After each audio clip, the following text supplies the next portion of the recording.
Good evening. Today from the Reddit Rainforest. Have you ever picked up a hitchhiker? I have picked up numerous hitchhikers, but one in particular stands out. His name was Garth.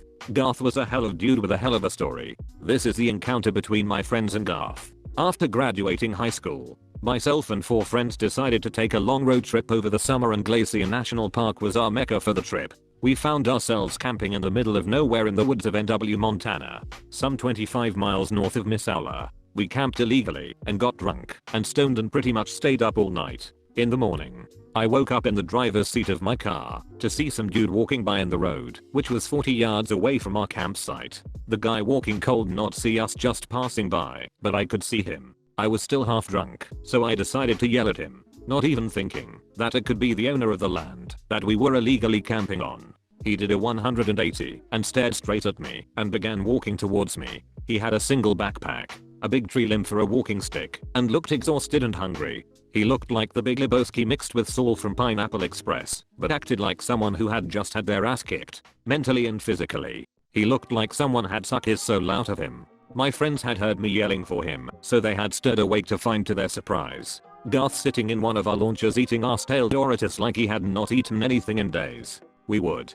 later learn that was actually true. It was about 10 AM by the time we decided to leave the campsite and head back to Missoula to find food.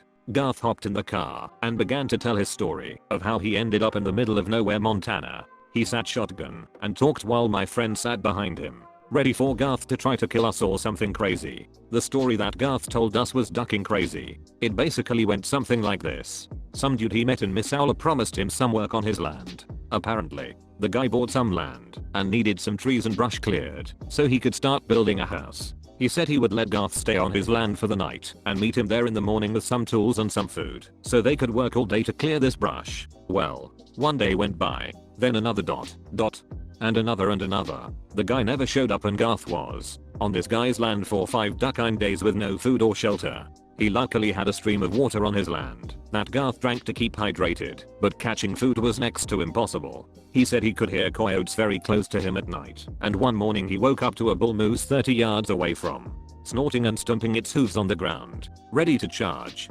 Garth ran up a tree and stayed there for the rest of the day. He said he did not want to leave the land because he had no idea where he was, and he was hoping that the guy would show up to take him back to town. It was not until this particular morning that he said he was so hungry and cold that he thought he was going to die if he did not start walking somewhere. Garth said he started following a logging road with the hope it would lead him somewhere. He had been walking all night with no signs of anything. He actually thought he was walking in circles. He said that the coyotes were howling and he was the most scared he had ever been in his life. We were the first sign of people he had seen in almost 6 days. After told us this story, we said we wanted to buy him a lunch and some beers and a coat.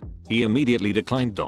He seemed embarrassed by the situation, especially because some 18-year-olds were going to buy him this stuff. We understood where he was coming from, but this guy just had 6 days of hell in the woods, and he deserved a hot meal. He finally said he would eat lunch with us, so we took him to a Chinese buffet where he ate down 4 fat plates, like a boss. After lunch he asked us to take him to the homeless shelter in town so he could get a shower and get a bed for the night. We agreed and took him across town to drop him off. The car ride over was quiet, mainly because Garth dozed off, probably from his exhaustion. He was still sleeping when we got to the homeless shelter. We woke him up and he thanked us a million times and stumbled into the shelter. My friends and I were floored by his story. We did not say much as we hit the road north to Glacier National Park until we noticed something on the floor by the front seat. His ducking backpack. We were 40 miles north of town and did not even think about what to do. We pulled over and turned around to take his backpack to him at the shelter. We contemplated opening it for a good 15 minutes. We thought it would be wrong and that we would not want someone to do that to our pack. But our curiosity got the best of us and we decided to open it. Garth was too epic to not find out what he had in there to aid in his wilderness adventure. We joked about what would be in there: a bloody knife, a head, some sort of body part. What we found was truly unbelievable. We found out that Garth was bipolar and diabetic based on his medications. He had some oral glucose gel to combat his low blood sugar, a blood sugar machine, and Zoloft antidepressant. It blew my mind that this man, a diabetic, would even think about staying in the woods for this long while knowing he was a diabetic. We also found a notebook that had some sketches and writings, mainly about his travels around the Pacific Northwest. I wanted to read more, but we had reached the shelter to return his pack. Garth was a ducking man, if I had ever met one. We thought he could use a little help, so we put $100 in his pack before we gave it back to him. He was inside sitting at a table when we arrived with his pack. I held out the pack and just said, "I think you forgot something, man." He stood up and ran over to me, grabbed it and then gave me a huge bear hug and started crying. He told me, while he was hugging me, that he thought that he had just lost everything he owned after we dropped him off. It was weird, but I felt like I had to hug him back. So I did. He followed us back out to our car and thanked us again and offered us a cup of coffee. We declined and said we had to be on our way to get there before dark. He understood and even offered to take a look at our car's oil and other stuff before we headed out. We said no, said goodbye and drove off to the corner. We were stuck at a traffic light and I could still see him in the rearview mirror, probably 50-60 yards behind us. He knelt down to dig through his backpack. He took out his glucometer, his notebook and then the $100 we had put in there. He saw it and started running after us, either to thank us or to try to give it back. The light turned green and we drove off. Before he got to us, I stood out the car window, gave him a wave and a peace sign. He responded with a salute and the biggest smile I have ever seen. We drove off and we never saw him again. This was our encounter with Garth, the world's manliest hobo. Wherever you are, Garth, Godspeed, my good man.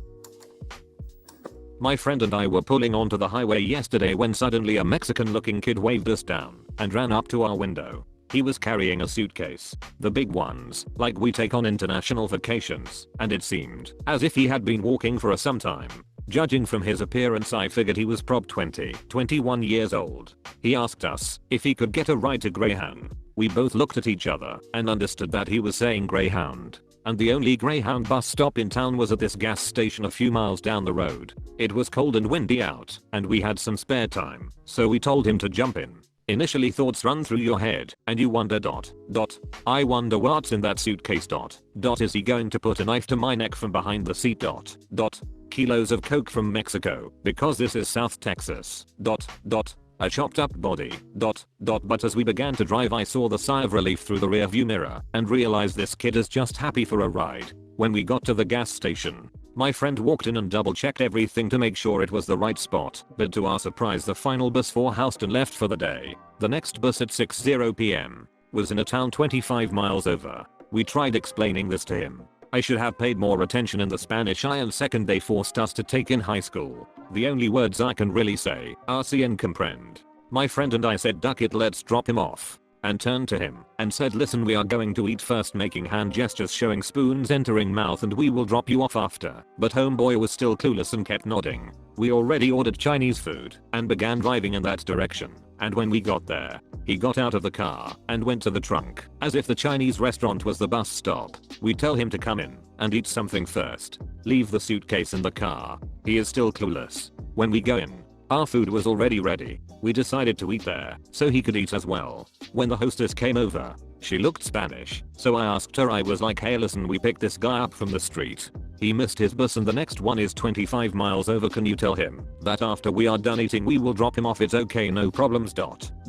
And she was kinda taken by it and laughed. Translated it to the guy, and for the next 10 minutes all he kept saying was "thank you." After we jumped into the car, I turned to him in the back and was like, "Listen, it's 25 miles. I'm rolling a spliff. Do you smoke?" He still had no clue, but when we sparked it up and passed it his way he smoked it like a champ. He had very broken English, but said he was from Ecuador and he was in America looking for a job to make money for his family back home. Like I said, he was prob 21 years old. Shortly after, we arrived at our destination and said farewell, dropped him off at some store where he would have to sit on a bench outside for the next hour, but I did my best. I hoped he made it to wherever he had to go. My man got picked up, fed sweet and sour chicken, smoked a spliff, and got a ride to a location 30 minutes away. I hope he will do the same for someone else one day.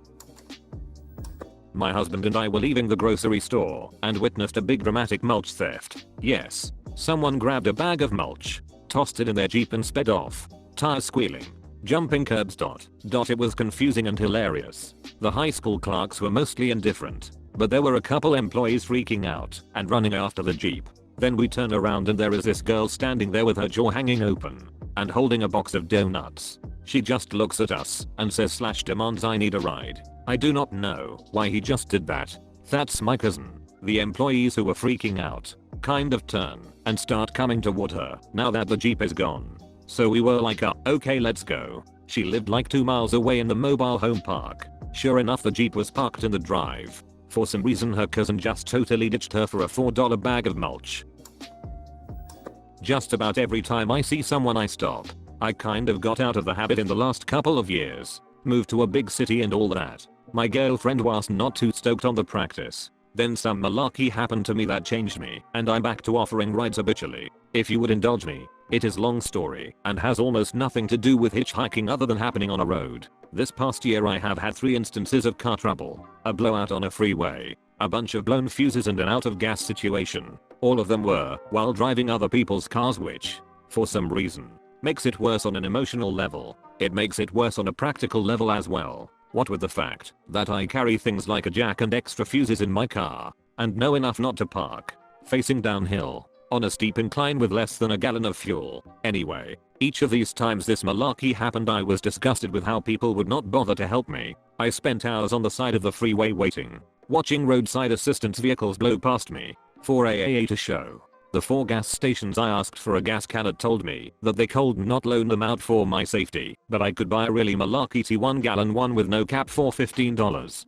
It was enough each time to make you say malarkey like this country is going to hell in a handbasket. But you know who came to my rescue all 3 times? Immigrants. Mexican immigrants. None of them spoke a lick of the language. But one of those dudes had a profound effect on me. He was the guy that stopped to help me with a blowout with his whole family of 6 in tow. I was on the side of the road for close to 4 hours. Big Jeep. Blown rear tire. Had a spare but no jack. I had signs in the windows of the car. Big signs that said, need a jack and offered money. No dice. Right as I'm about to give up and just hitch out there, a van pulls over and dude bounds out. He sizes the situation up and calls for his youngest daughter who speaks English. He conveys through her that he has a jack, but it is too small for the Jeep, so we will need to brace it. He produces a saw from the van and cuts a log out of a downed tree on the side of the road. We rolled it over, put his jack on top, and bam, in business. I start taking the wheel off and, if you can believe it, I broke his tire iron. It was one of those collapsible ones, and I was not careful, and I snapped the head I needed clean off. Duck. No worries. He runs to the van, gives it to his wife, and she is gone in a flash. Down the road to buy a tire iron. She is back in 15 minutes. We finish the job with a little sweat and cussing. Stupid log was starting to give, and I'm a very happy man. We are both filthy and sweaty. The wife produces a large water jug for us to wash our hands in. I tried to put a 20 in the man's hand, but he would not take it, so I instead gave it to his wife as quietly as I could. I thanked them up one side and down the other. I asked the little girl where they lived, thinking maybe I could send them a gift for being so awesome. She says they live in Mexico. They are here so mommy and daddy can pick peaches for the next few weeks. After that they are going to pick cherries and go back home. She asks if I have had lunch, and when I told her no, she gave me a tamale from their cooler. The best ducking tamale I have ever had. So, to clarify, a family that is undoubtedly poorer than you, me, and just about everyone else on that stretch of road, working on a seasonal basis, where time is money, took an hour or 2 out of their day to help some strange dude on the side of the road when people in tow trucks were just passing me by. Wow. But we are not done yet. I thank them again and walk back to my car and open the foil on the tamale, cause I'm starving at this point. And what do I find inside? My ducking $20 bill. I whirl around and run up to the van and the guy rolls his window down. He sees the $20 in my hand and just shaking his head no, like he would not take it. All I can think to say is poor favor, poor favor, poor favor with my hands out. Dude just smiles, shakes his head and, with what looked like great concentration, tried his hardest to speak to me in English. Today you ... Tomorrow me. Rolled up his window, drove away, his daughter waving to me in the rear view. I sat in my car eating the best ducking tamale of all time and I just cried, like a little girl. It has been a rough year and nothing has broke my way. This was so out of left field I just could not deal. In the 5 months since I have changed a couple of tires, given a few rides to gas stations and, once, went 50 miles out of my way to get a girl to an airport. I would not accept money. Every time I tell them the same thing when we are through. Today you ... Tomorrow me. To sum it up, long rambling story about how the kindness of strangers, particularly folks from south of the border, force me to be more helpful on the road and in life in general. I'm sure it would not be as meaningful to anyone else, but it was seriously the highlight of my 2010. 10 years ago, I backpacked in Central America for 3 months, and everywhere I went, locals would offer me a ride if they saw me walking along the side of the road. It was very normal for them, as so many people do not have cars. It made me nervous at the beginning, because it'd be an easy target for robbery, and sometimes the ride was a pickup truck with a few guys in back with machetes. But once I realized that they needed the machetes just to do their jobs, it became no big deal. Everyone was super nice. That is, until I got to about 30 miles south of Cancun, where more of the cars were USians tooling around in rented jeeps, etc. On that particular day, when I was trying to get to the airport to meet somebody flying in to meet me, nobody would stop. Despite my putting my thumb out, I even walked up to a gringo at a restaurant and asked him point blank if he would mind just dropping me a few miles up the road. He just shook his head and rushed away, looked a little scared even. I realized that these people were bringing their context and reality into a new and unfamiliar context/reality, and I looked pretty scruffy by then. But it really made me realize what a nation of pussies we have become, afraid to help a person with HOS fairly obviously in a pinch because of the 0.5% chance I have got an ulterior motive. To sum it up, pick up people who obviously need help. Anybody encumbered by a huge backpack is the one taking the risk.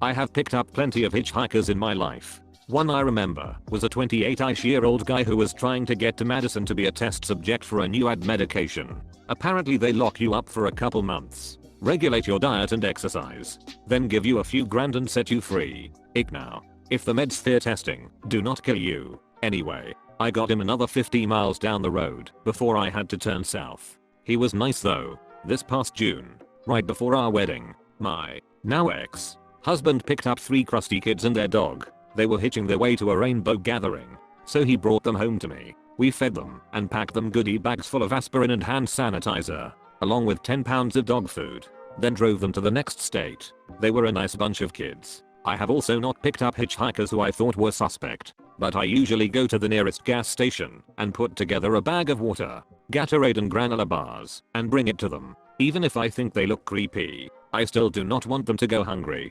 Unfortunately, that is all there is for this video, but do not worry, there are many more coming. Like and subscribe for more videos from the Reddit Rainforest. Thanks for watching.